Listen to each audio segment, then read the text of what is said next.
Comment on devient comédien de doublage? Eh bien, en fait, c'est un parcours du combattant, mais ça vaut le coup. Mais il faut s'armer de beaucoup de courage et d'abnégation.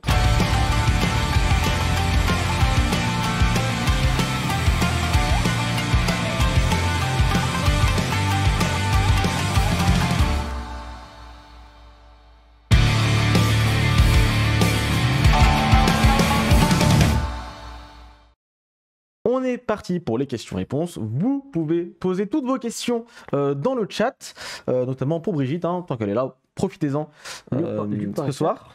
Mais avant ça, on avait une question de la semaine, il y a 2 semaines. Tout à fait, bravo. Donc la question était c'était pour Rakuten, les points qui gagnaient sa Rakuten Pay, s'il y avait une date limite, une date de péremption pour ces points-là, et on s'est renseigné auprès de Rakuten et il n'y a pas de péremption. Donc si vous vous connectez à votre compte via l'app Rakuten Pay ou le site rakuten.fr ou Rakuten TV, je sais pas s'ils n'ont pas un peu placé de pub là, mais et ben, le solde de ce compte devrait apparaître, et si c'est pas le cas, vous avez plein de moyens de les contacter parce que c'est pas normal. Très bien. Écoutez, on peut passer tout de suite, excusez-moi, aux questions. Il y en a déjà beaucoup. Ils y sont passés. N'hésitez pas, encore une fois. Beaucoup de questions. Quand on t'a dit qu'il y avait beaucoup de questions. Ouais, non, mais.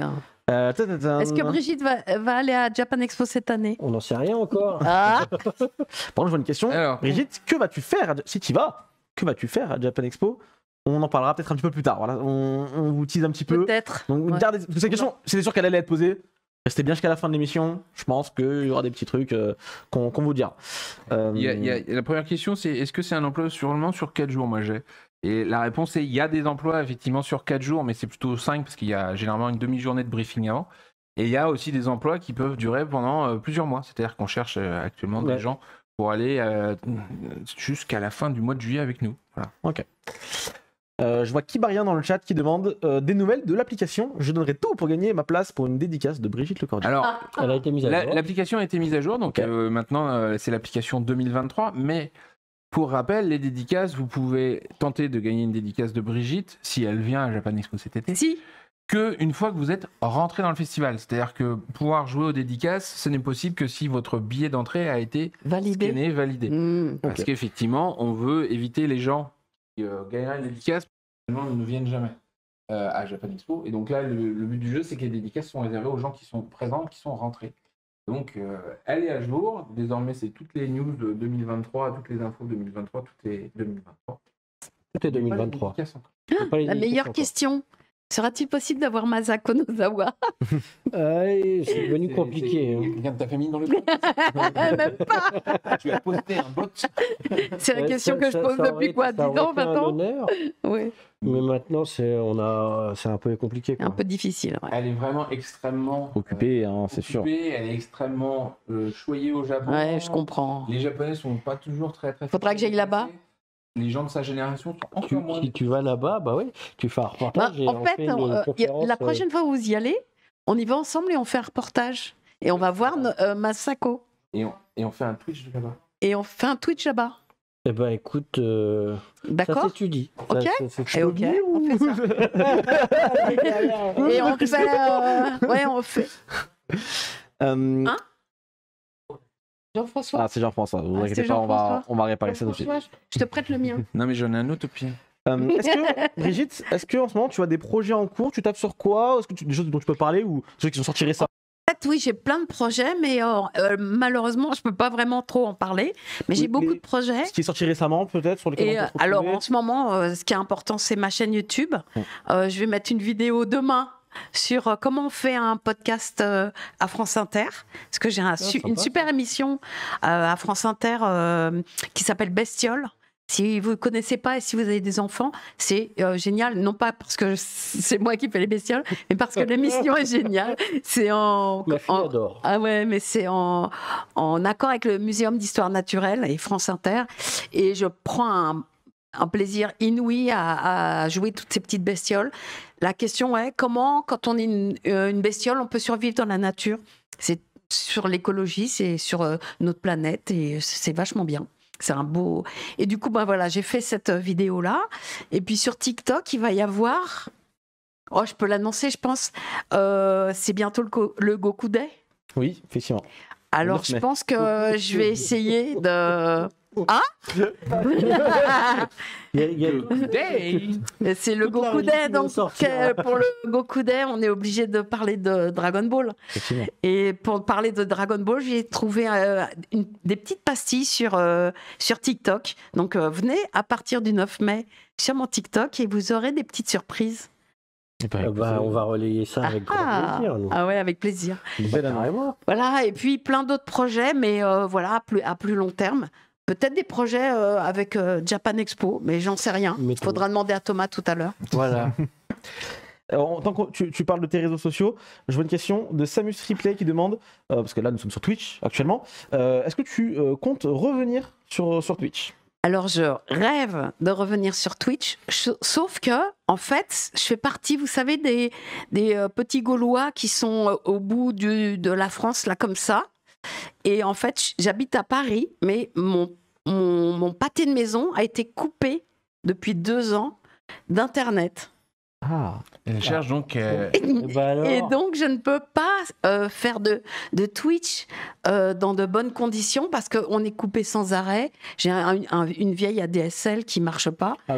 Et, mais vraiment, mes vieilles, ça coupe toutes les 2 minutes. Quand on m'envoie un dessin animé à diriger, toi qui fais 11 minutes ou 26 minutes, c'est marqué 100 heures de téléchargement, je fais. C'est épouvantable. Donc, je ne peux pas faire de Twitch avec ça. Malheureusement, parce qu'effectivement, ça a commencé quand j'ai commencé sur Twitch pendant la pandémie. C'était fulgurant, il y avait beaucoup de gens et j'ai fait des superbes émissions avec des gens que j'adore, que j'ai réunis. Et franchement, toi, on a parlé du jeu vidéo indépendant, on a parlé de l'adaptation de dessins animés, on a parlé des radios libres. Est-ce que Radio Libre et YouTube, c'est similaire? Donc, il y avait un vieux briscard des radios libres qui était venu. C'était super. Ouais, non, et plus des jeux avec la communauté. Donc là, on a passé nuit de 9h à jouer à des jeux plus stupides les uns que les autres, mais qu'est-ce qu'on s'est marré. Voilà. Alors on espère que ça reviendra. Ouais, j'espère. On espère que ça reviendra. Mes réponses sont peut-être un peu longues, non ? Non, vas-y, il n'y a aucun... C'est libre. Tu as le temps illimité. Nous, on a un forfait 2 heures avec... D'accord. Avec Ilias, et du coup, il est en train de nous dire que... Nous, on n'a plus le droit de parler, mais tu vas finir l'émission. Moi, j'ai tous les droits, d'accord. Non, mais profitez que Brigitte soit là quand même pour lui poser des questions. D'ailleurs, la question inévitable, c'était évident qu'on allait te la poser. Brigitte, comment fait-on pour avoir ses propres voix, en tout cas pour travailler sur des dessins animés, sur des séries, sur des films? Comment ça se passe? Comment on devient comédien de doublage? Eh bien, en fait, c'est un parcours du combattant, mais ça vaut le coup. Mais il faut s'armer de beaucoup de courage et d'abnégation. Il faut d'abord être comédien, déjà, pour pouvoir jouer toutes les situations, pleurer à 9h du matin, ou crier, ou rigoler à la demande, comme ça, sans... C'est carrément difficile. Comment ? Ça, c'est carrément difficile. Oui, c'est ça. Tu arrives à 9h du matin, et puis tu es sur un film où tu viens de perdre tes parents, ou de te faire violer, ou tu es sur un truc de jeu et où t'es mort de rire, toi, et ça, il faut le faire tout de suite comme ça. Une fois que tu sais faire ça, il faut aller dans les studios, et c'est ça qui est le plus difficile, surtout aujourd'hui depuis la pandémie. Il faut aller dans les studios, se faire connaître des réalisateurs, des entreprises de doublage et des directeurs artistiques. Et là, tu dis, voilà, je suis comédien et j'aimerais essayer. Et des fois, les gens ont du temps. Et puis, hop, tu tombes pile au bon moment et on va dire, oui, on a un peu de temps, tiens, vas-y, essaye. On va dire, c'est chouette, donne-moi tes coordonnées. Et puis, il y a des moments, on va te dire, non, écoute, là, j'ai autre chose à faire. Laisse-moi ton CV qui ne sera jamais lu. Et puis, voilà. Et les gens de casting comme ça recherchent aussi parfois des voix sur les réseaux sociaux, par exemple. Alors maintenant, de plus en plus... Ouais. Voilà, je trouve que c'est pas de ouf, parce qu'en fait, quelqu'un qui te montre un truc, moi, on m'envoie souvent sur TikTok, justement, des démos, mais tu sais pas combien de temps il a mis pour faire sa démo.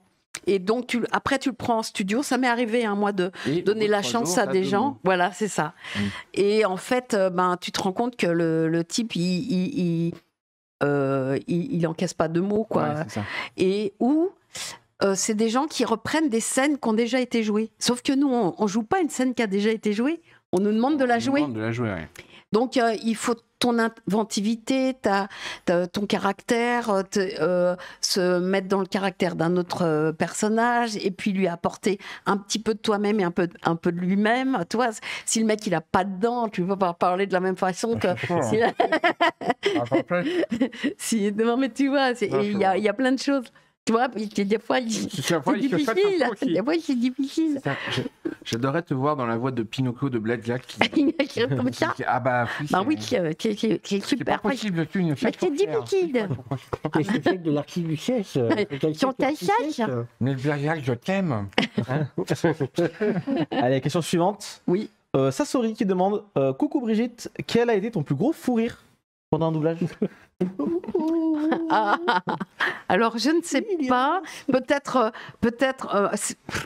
le dernier fou rire dont je me souviens, c'est le fou rire avec Balak quand j'ai fait Pipoudou.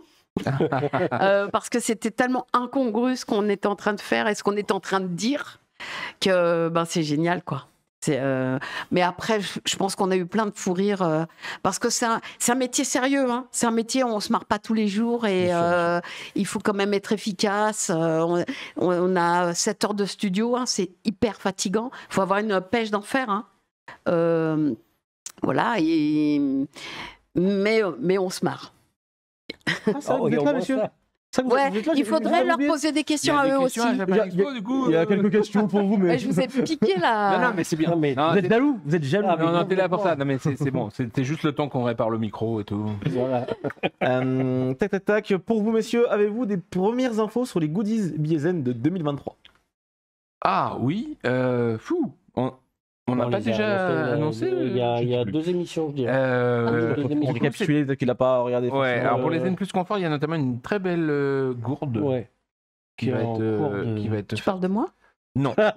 Bravo. On n'a pas 120 Brigitte à offrir, donc ça marche pas. Non, une gourde Japan Expo. Là, on va avoir des goodies aussi de... Bon, l'année dernière, il y avait Hasbro qui avait donné des jeux et tout ça. A priori, c'est reparti pour. Il va y avoir des magazines Panini, il va y avoir de l'argent de Rakuten Pay, il va y avoir des coins de Picoma,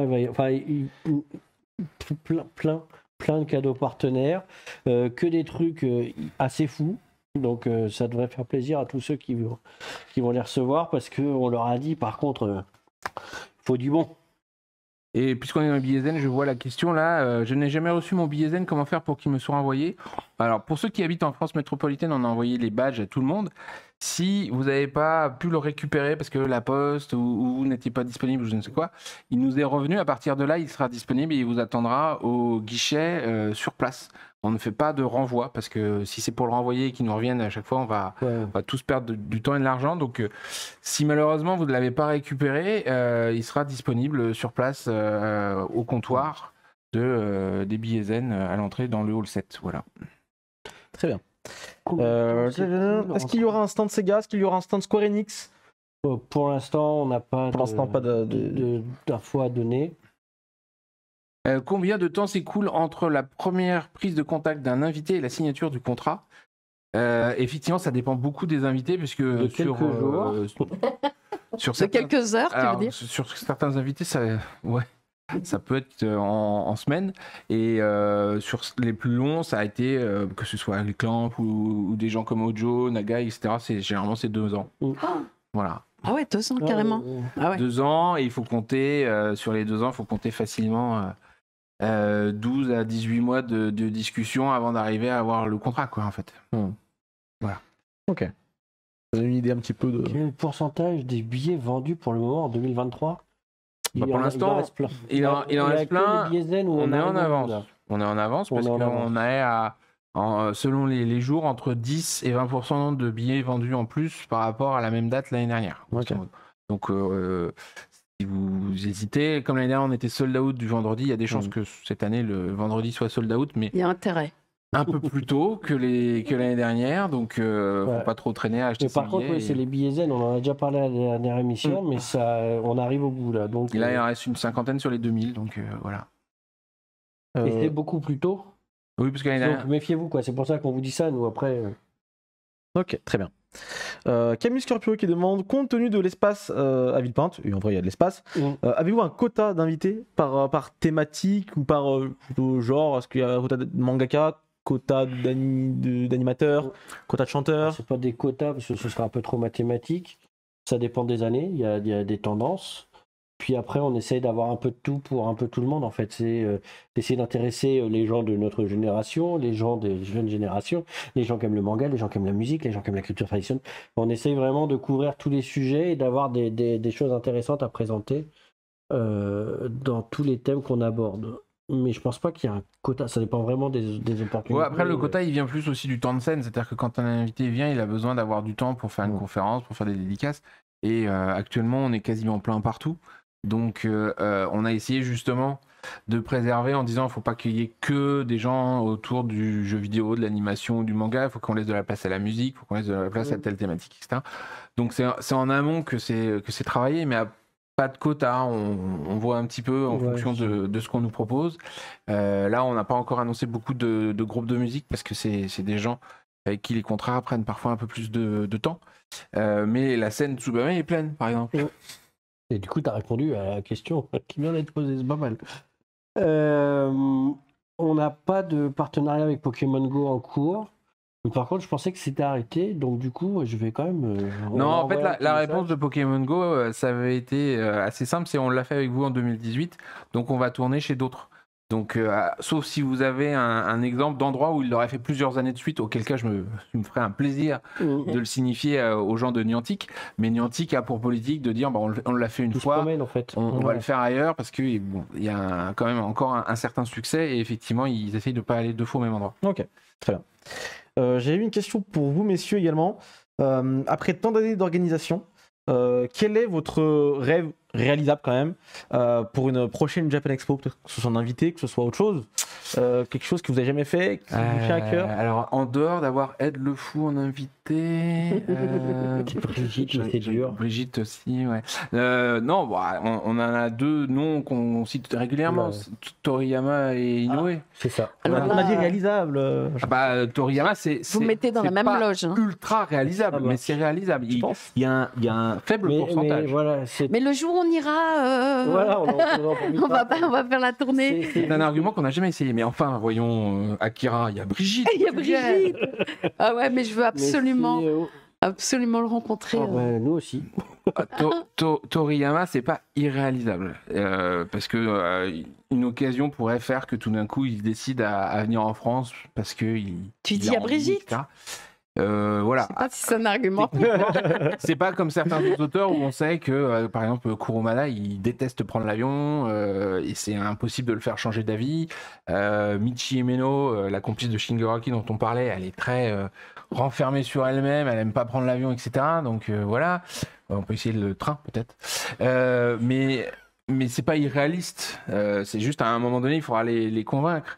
Peut-être que. Voilà. La bonne concordance. Il y a rien aujourd'hui, il n'y a rien d'intouchable, c'est juste plus ou moins compliqué. Et il faut trouver des situations. Parce que un monsieur comme Inoue, il a fait ses preuves. Il n'a plus rien à prouver à personne. Et s'il fait quelque chose, c'est parce que lui, il est très versé sur le côté artistique de son travail et sur la performance artistique. Il a fait des trucs de fou, il a fait des dessins sur 3 hauteurs de building, il a recouvert tous les panneaux d'une école qu'elle est détruite de dessins. Il est dans la performance. Donc si on arrive à trouver un jour une performance qui fait sens dans le festival, là, on pourra le convaincre de venir. Monsieur Toriyama, ça va être des circonstances extérieures à nous, ça veut dire que s'il se réveille un matin et qu'il se dit tiens, j'irais bien à Japan Expo, il y a moyen.